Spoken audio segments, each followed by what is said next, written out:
Hey, it's Puueds. I can't figure out a use case for this. Geometry Dash only has one button. It's not even designed for one hand, let alone two. What can I do with this? This could help. You know, before Geometry Dash's actual multiplayer in 2.21, we had multiplayer at home. It was just giving the iPad to the next person every attempt or two in hopes of clearing cycles. Go on, take it.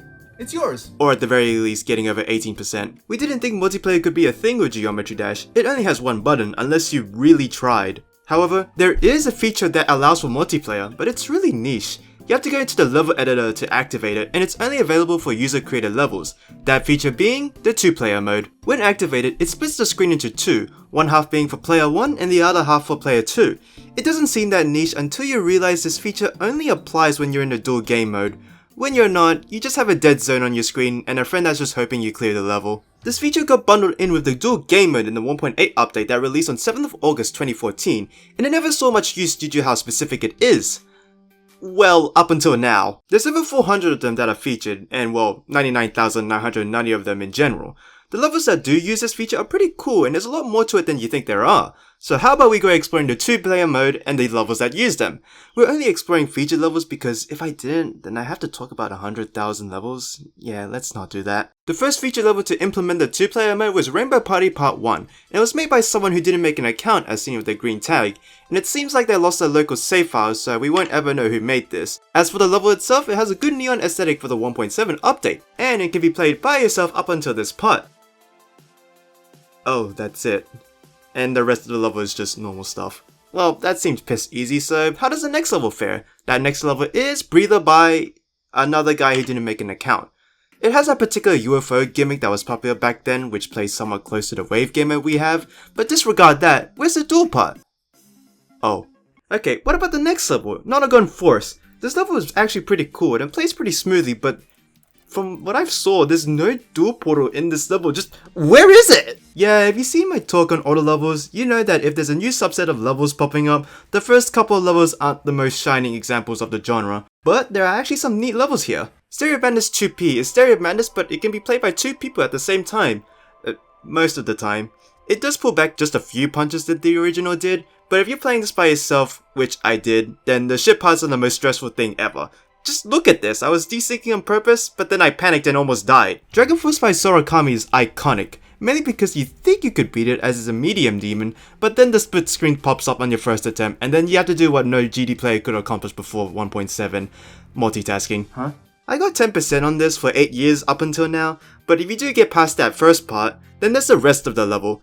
It looks so cool. The dragons and level design are seriously well made with only just basic GD blocks. The problem is, you have to play it. It's doable, but blind jumps and just where do I go? Skate Park by D to Wolf is a fun level despite being the worst to play in today's climate.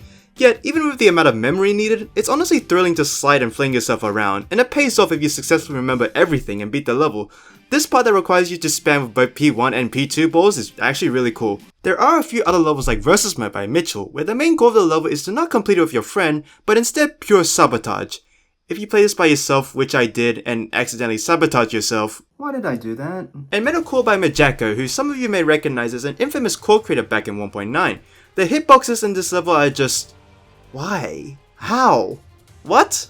A travesty! The funny thing about this level is that it uses the 2-player game mode at the last 10% and it's auto. And you can't even use the portal because there's a cog in the way. I thought this might have been done to prevent a glitch, but the level wasn't updated once. I'm at a loss for words. There's also Invaders by DJ Titanium, and oh my god, what is going on with this level? There are secret dev paths everywhere! Okay, there's no doubt this guy definitely played Super Mario Maker. I only beat this in practice mode because, well, this is the last part.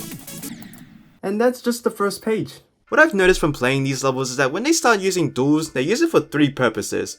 1. They use it as a medium for local multiplayer and build the level around 2 unique paths that each player plays separately. 2. They use it to create flow to the player's movement and make it more of a set piece. Sweet Dude's levels are an example of this, and it's really interesting. And 3. Just ramp up the difficulty from what could be a 7-star to basically a demon, and still be rated 7 stars. Surprisingly, there weren't that many 2-player levels from 1.7 to 2.0, there's only 27 of them, As to why it's like this, well, like I mentioned before, it's niche and not that versatile to work with. If you want to playtest your 2-player level, you have to either play it by yourself, unless you have a friend ready to playtest 24/7. So if you want to playtest it by yourself, you have to get good, which wasn't the case for 99% of the creator base. I can attest from personal experience, getting good at your own 2-player level requires so much muscle memory, and once you finish creating it, you have to actually go beat it. And not only that, you have to grapple with another challenge. Pray to Robtop that he'll actually rate your level. Please. However, there was one level that was hard and good, and it happened to be a 2-player level. That level was Horntail Cave by Kias. I couldn't beat this because it's an insane demon, and from my track record, I've completed more easy demons than any other demon type combined. It's already hard enough playing the single player parts. It has really tight and claustrophobic gameplay. I can't even tell what kills me from the screenshot alone. The decoration though is great. The crystals have lighting and shadows, and I think they're only one color. The other colors are reserved for the animation of the dragon. It's very well detailed and well done. But if you thought you had a chance to beat this level judging from the pre-drop, yeah, that's not happening anymore. People actually beat this back then. I'm still impressed. When 2.0 rolled around, there weren't that many 2-player levels too.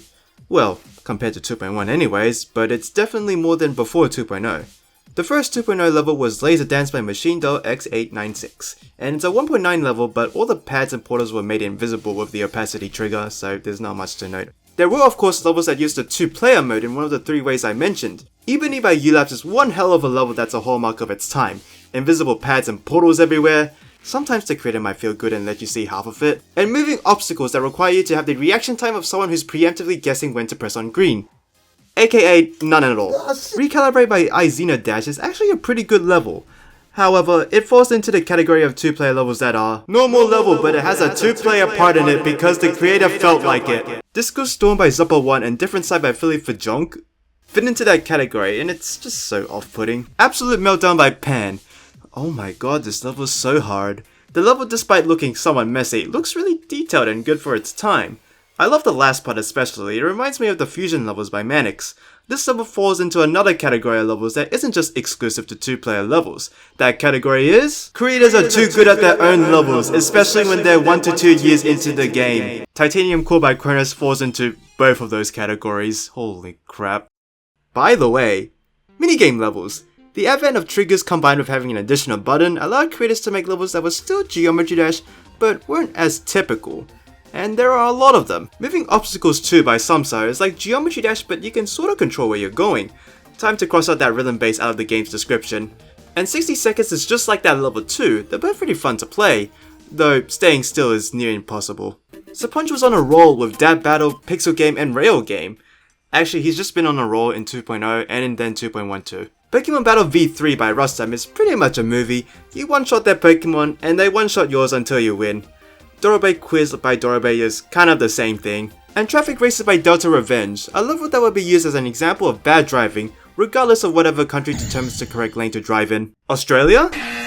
France? The fact that they sent an entire squad of police cars to stop you. Jesus, what did I do before this level? I hacked Swagger when verifying it. Oh, that makes sense. With all this talk about these 2-player levels in 2.0, we were all waiting for this infamous level that took the genre by storm.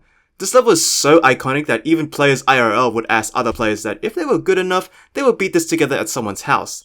That level is Duello Master by Nacho21. This level back then was THE level to beat when you were around, especially if you had IRL friends that played Geometry Dash. I remember seeing it back in 2016 and thinking to myself, I will practice the crap out of this. I did, and never got to the first drop.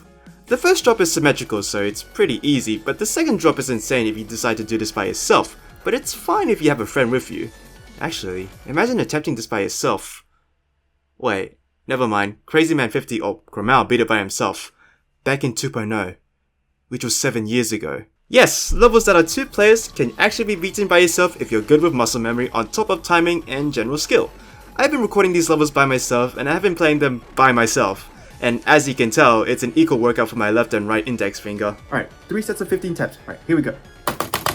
And yes, the second drop is possible by yourself. Here's me playing it by myself in the most scuffed way possible. I'm doing nothing here. This level has been updated 4 times, and each update is somewhat different from the previous. In the original, the ship and ball part are near impossible to see, but in the latest update, you can actually see it, and it's pretty fun to play as a result. This dual ship with the wave had a few tweaks, and it might be more consistent? This ship's part spikes were made visible. I'm surprised they were made invisible originally. Overall, with each update it becomes more appealing to look at, and every single time I always check to see if my method of completing the second job works.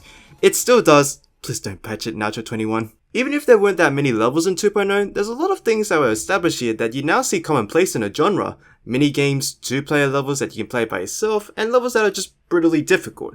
With 2.0 levels mostly covered, let's just hop right into 2.1. First off, let's start with those minigame levels. There are so many of them.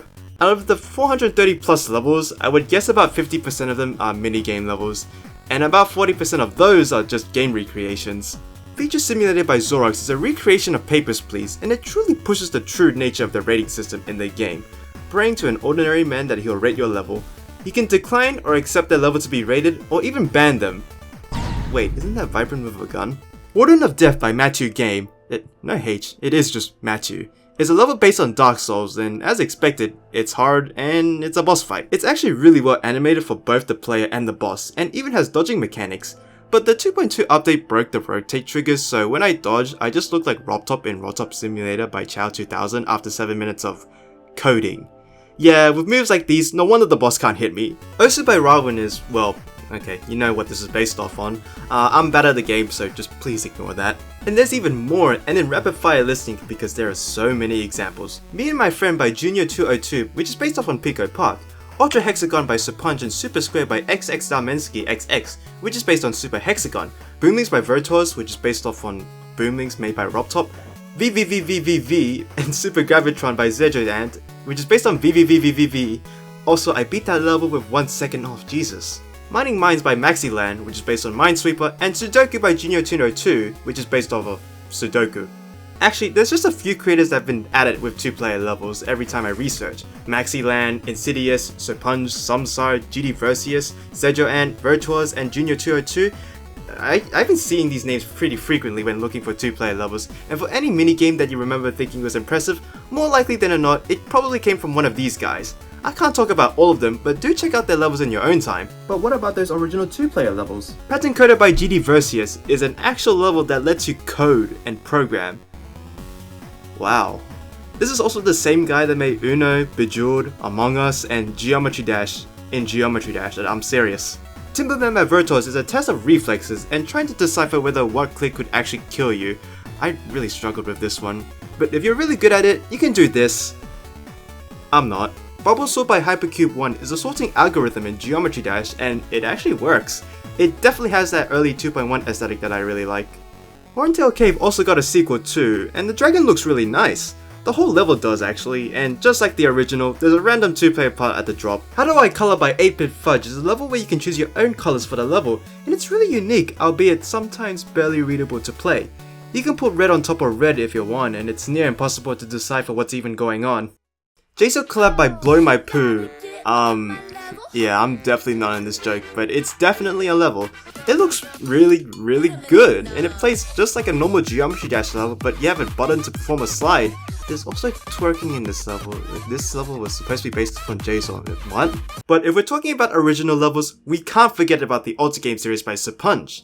The first couple levels were made in 2.0 and didn't really have the 2-player mode due to the spawn trigger not having as many features as it did in 2.1 or 2.2. It didn't even have a delay function when it was released. There's a few neat ones like Ultra Game 7 where you second guess yourself on when to click, and as a result, you cry at your score knowing it could be a lot better than that. And Ultra Game 9 where you make some of the obstacle course for yourself and you play it. It is jank. However, if you know Master Game, you know where I'm going. First, we gotta go through the levels that pretty much foreshadowed its upbringing, starting with Ultra Game 6. These controls are not the best. You play as an invisible mini-ship, and to move in a particular direction, you have to hover over that button. But if you wanted to move down while moving right, yeah, good luck with that. Then came Ultra Game 11, where the controls aren't that awful. It's better, but it's still not that fun. Every time I see this coin, I always go for it, and every time I die. And then Ultra Game 16. This is actually really good. It's a challenge run where you have to go through as many rooms as you can under a timer. It even had a sort of room submission for the level as seen with the people credited for each room. All of these levels foreshadow to this one level that would take Geometry Dash's creating scene by storm. The controls of the cube, the obstacles, and actually being able to interact with walls, it's all coming together. Okay, let's just talk about Master Game already. Master Game by Supunj came out on June 10th, 2017. So it came out 6 months after the release of 2.1, which came out on January 17, 2017. What the fuck? This level was so big at the time that even one of my high school friends who barely plays Geometry Dash actually knows about this level. It's that big. It is a 20-minute adventure. Now, how can a level be that long without any issues? Well, it's actually not that long. The level has a timer that says your time is up and then you die just shy of 100%. Instead, it has a saving system. Just like old school games, the level gives you a code based on how far you are into the level, what you got, and where you saved. And these allow you to continue off just where you last saved. So theoretically, you could cheat and just get the code that unlocks everything for you and beat the level, but where's the fun in that? It also has a life system which, holy shit, this blew my mind back in early 2.1. I don't get one shot for screwing up? Damn, this must be the easiest level yet! And it has a narrative that isn't deep compared to levels that did, and it's really just there for the level's premise, but this level is still regardless just mind-blowing even to this day. The same characters also get used in Coaster Mountain 2.2, which is a really neat callback. Honestly, this was just the peak of 2-player levels in 2.1 because holy shit, nothing still compares to the scale of this. Good job, Sapunch, here's my validation. So with that, what about the hardest 2-player levels? I already mentioned a couple of levels like Dragon Force, Absolute Meltdown, or the Horntail Cave series, but how hard can it actually get? There's a 2-player demon list that shows off the hardest 2-player levels, and yes, that's my level in there, posted by me. Please go play it. Join their Discord server too, it's a pretty neat place. Anyways, they only have 67 levels on the list, and if you want to try your hand at these niche levels, you better be prepared. A few levels I want to mention are Apocalypse Afterparty by Whirlwind, where one player acts as a platform for the other player and has some seriously unique and awesome parts that show off these well thought out interactions. The same goes for the Dropbox series by Dakuki3, who is another prevalent and active creator. One player drops the other player onto gameplay that they need to complete to unlock the path. The first one is pretty neat, but the second one really takes off in quality and it's almost just damn near impossible for me. The Hexmaster and Hexmaster's Mansion by Custody is just thematically well done. It is really good looking, so I recommend giving these levels a watch and even play yourself if you're good enough. Yokira by Vermeer is basically Metalcore by Majaka, but you can actually play the dual part at the end, and it has a really cool modern aesthetic. Man, I really thought I could beat this level when I first saw it, but I saw the rest of the level.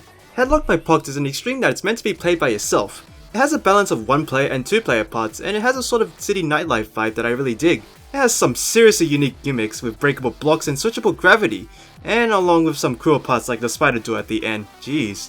But let's get to the stuff that everyone knows about. That is, Master Duel by Xylonox. It's a remake of Duel of Master by Nacho21 that uses the original Lunar Abyss by Lachasave and is matched with the April Fool's Solar Abyss. Man, it would have been really cool to hear the serious version of it. Made in his own cartoony and nuanced style, it's an awesome level that gives you more challenge if you beat in the original. There's also Duelo Novato by Syria Blue X14, and I've never heard of this one, but it was verified solo, so that's kinda neat. Bang Gang by Dansman. This is one of the more well-known levels, but still pretty niche. This is made specifically for the gang comprising of Nepesta, Technical 49, Golden, and Gizbro, and they all take turns playing the level in their verification. Damn, the amount of planning and coordination for that to even happen in the first place. There's also Base Gang by Alpha Rocks, and it's kind of the same case of Duelo Novato. And Codependence by TC Team. This was the shit back then, after Duelo Mastro. It's a level that's basically 2 levels packaged into one. Each part looks vastly different from one another, and looking at it now, it looks kinda average. Everyone thought this was near impossible when it was teased. I vaguely remember thinking, yeah right, 2 players beating this might be possible, but someone beating this by themselves? Bro, they specifically designed it for that to not happen. It happened anyway. Huh? Pocus beat it on his own after 14 months of 165,000 attempts. Holy shit, that dedication. Good job man, here's my validation. If you only need yourself to beat the level, how about going the opposite way of beating Codependence? Say, 5 people including yourself. Well, that's what Shaman did with Jubber, Goobry, Matter Was Life, and Massive Donkey's GD. Good job guys, here's my validation. There's also We Are Not The Same by Embed and SBKL. It's funny that for every well-known level, there's always another lesser-known level just like it. As a side note, there's still levels that just don't use a 2-player mode even though they have it on. December 1st by Dubstep Fanatic and Another Mycop by Stalker are examples of that. How did this even happen in the first place? Actually, what's going on with Another Mycop? It has 4 coins, XL length despite being less than 2 minutes, a version of -128, a star request of 66, and a description that used to be in a different color before it broke. And it got filtered in a 2-player category. This is like somehow qualifying for everything you're not supposed to, and instead of experiencing imposter syndrome, you just go, I deserve this. Now we have mini-games and the hardest 2-player levels ever. Now, what happens when you combine both of them? Hell. The main series by Yorid is a pretty new series that started in 2022, but damn are these levels really hard. There's Falling Maze, which is pretty neat, but sometimes just unfair. Seriously, it's not even about guessing when the green button will come up, it's memorizing every single possibility when it will come up. Then there's Floating Maze, which is really cool, an actual platformer that feels great to control. Minus dying to walls. And finally, Floating Outskirts. This just got into Geometry Dash 2023 awards and, well, it's obvious as to why. It should just be on the Steam page pretty much. This is my favorite out of the series because it ties in everything together so well. The decoration, the theming, and tight controls. Seeing the level in the level editor, how did it even make sense of any of this without forgetting? Game time by Similar AMZ is seriously cool. It's a mix of Flash games. Flash Star, The World's Hardest Game, Crazy Tracker, Spikes Tend to Kill You, very fitting for a game like this, Exit Path, Fearless, Last Egg Alive, Click Drag Type. All of them are real and you can check them out on Newgrounds or on Steam or on any website that hosts them. And the level is fast paced, and when I hear people playing this, they never get bored of it, so it's a testament to how fun this level is. Also, the song is just really awesome to listen to. It's the one playing in the background right now. Up until now. Math Time by Scylla is a level that you need to study for, or cheat in the comments section. If you are in university doing some sort of maths or physics or engineering or software stuff, I feel you now. And that was just some of what 2.1 had to offer. If I had to talk about all those levels, I'd be here for 3 hours. So, what about 2.2?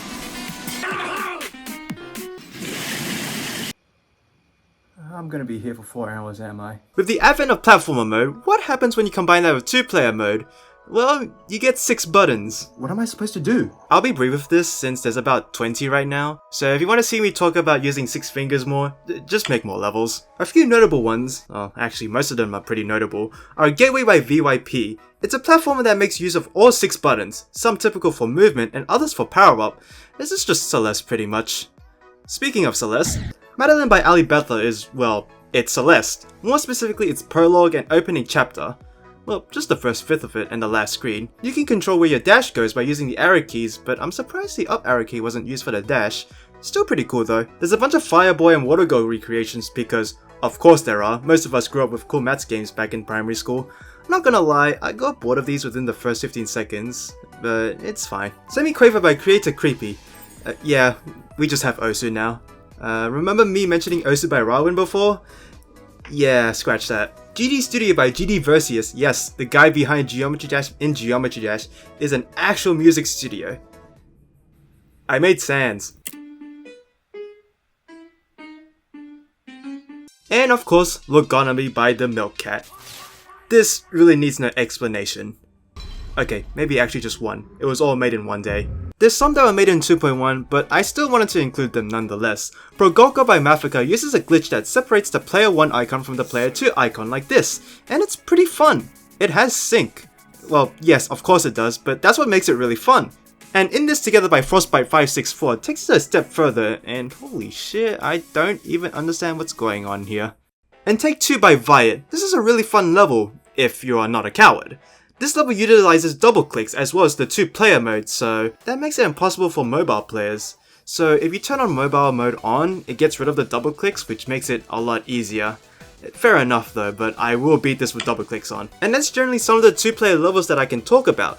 As you can tell, there's so many of them. Despite being seemingly more niche than even the auto level category, it still has more notoriety.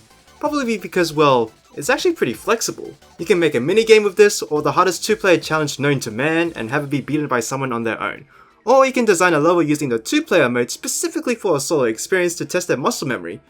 Or you can just have a random 2-player part in there and call it a day. Either way, 2-player levels are pretty cool, and I suggest that you go play them in your own time. Meanwhile, I think I figured out a use case for my other hand. I'll just play Geometry Dash twice to get twice the stars.